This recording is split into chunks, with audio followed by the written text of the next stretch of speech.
This is my Suzuki Cappuccino. Cute, isn't it? Although as cute as it may be, this little car was holding some dastardly little secrets.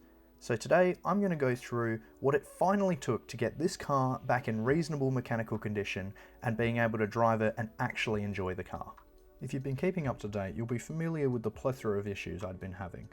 From the propeller shaft being stuck at one end, from the diff being an open diff, from the gearbox making a horrible crunching sound, also the clutch being incredibly worn down, meaning I had to pull out the entire driveline of the car to try and sort it out. After which I still had this annoying vibration issue, which you can see and hear in this video.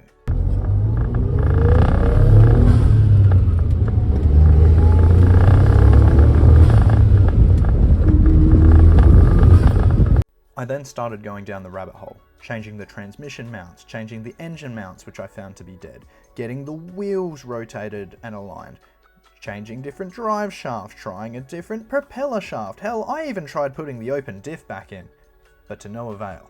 It was time for professional help. Enter Vaqeratta, the cappuccino specialty shop. Here, all of my problems would be solved. The only problem is, it wasn't exactly up the road. So first, I would have to get all the way to Shizuoka with my friend before I could start doing anything. So with that, the road trip began. We knew it was going to be a big day, and we weren't planning on staying the night in Shizuoka. So we left Kyoto at about 5 AM in the morning. It was very cold, and I was a little bit worried because I didn't have any winter tyres, or even normal road tyres. I had high grip tyres, but thankfully the conditions were good enough that it wasn't an issue. Partway through the journey, we ended up on the highway, in which I got very excited because I got to use my ETC card reader for the first time.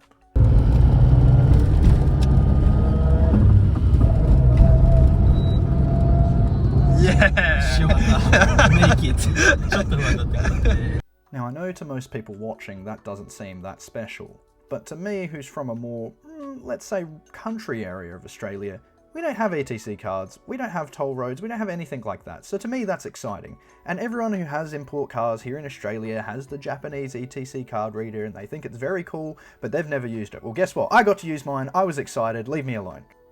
Anyway, after a few more grueling hours of driving on the road, we eventually made it to Shizuoka and eventually to Vaqeratta, to what I can only describe as Cappuccino Heaven. And to say I was a little bit excited would probably be selling it short. Look at them all! Look, this one's got graphics on it! This is so sick! Is this not sick?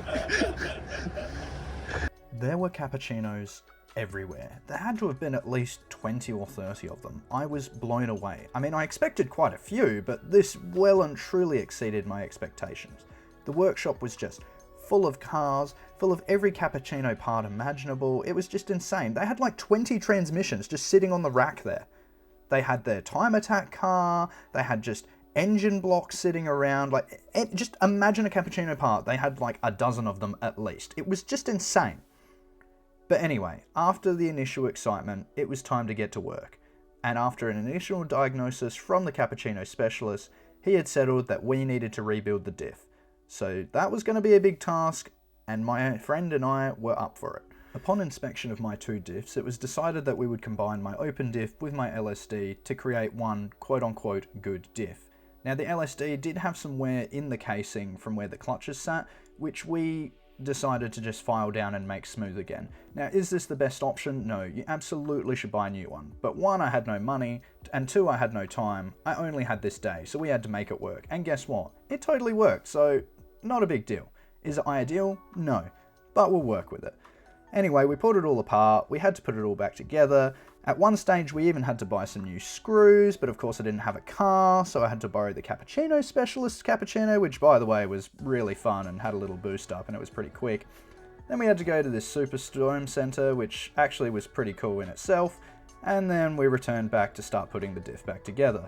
Now putting it back together is obviously a lot more scary because you have to make sure everything goes back in properly, all the bearings are pressed on properly, that you set the backlash of the diff, all things that I have literally zero experience doing. But with the help of the specialist and his tools, we were able to get it done. Then I took it for a short test drive, decided it was all good, and we started the long trip home back to Kyoto. We then took it for a short test drive, decided the car was all good, and then packed it in for the night. After that, we went and got some quick dinner, and then we started heading home. We did have to make a brief pit stop in Gifu though to pick up a side window glass that my friend had broke on my other friend's car a few days prior, so we didn't end up getting back to Kyoto until about 4 AM. So all in all, it was a 23-hour endeavour from leaving Kyoto to returning to Kyoto. What a day it was. But we had done it. We were successful. We finally had the cappuccino in decent driving order, and my god, I couldn't have been happier. So obviously I owe a lot of thank yous. First of all, thank you Michi-san. He has a YouTube channel, Michi Works. I'll link it below. He's the one that put me onto the Cappuccino Specialist, and I wouldn't have, had the connection I had without Michi-san, so thank you very much, Michi. Second of all, thank you very much Arai-san, the Cappuccino Specialist himself. He was generous enough to let us use his lift all day, and he only charged me for the consumables that I used. So thank you very much Arai-san, I appreciate it so much. I know, staying all the way late, staying open for me was a big ask, but thank you. He seemed to have a great time, mind you, but yeah, still, I'm very appreciative for all of the effort that he put in helping us out. And last, but certainly not least, my best friend Asano, who decided to go on this massive road trip with me and organize all this through Michi. I literally couldn't have done it without him. We both didn't realize that we would be spending the entire day there rebuilding a diff, but hey, we did it together. It was great fun, but holy crap, thank you so much, Asano. And thus concludes the story of how the Cappuccino finally became decent. And I do say decent because it's obviously far from perfect, and no 30-year-old car is ever going to be perfect, but hey, it doesn't vibrate like crazy, it drives in a straight line, the gearbox doesn't crunch. I was as happy as I could be. But anyway, that's all there is for today's video. I know it was a little bit of a long one, a little bit of a long story, but it had to be told. This car had definitely tested me. I'd replaced so many parts on it, but I finally got it going and finally got to enjoy it for what it was. So thank you very much for watching. Be sure to like the videos, it really helps us out. Subscribe if you want to see more, and trust me, I have a lot more planned, and I'll see you all in the next video.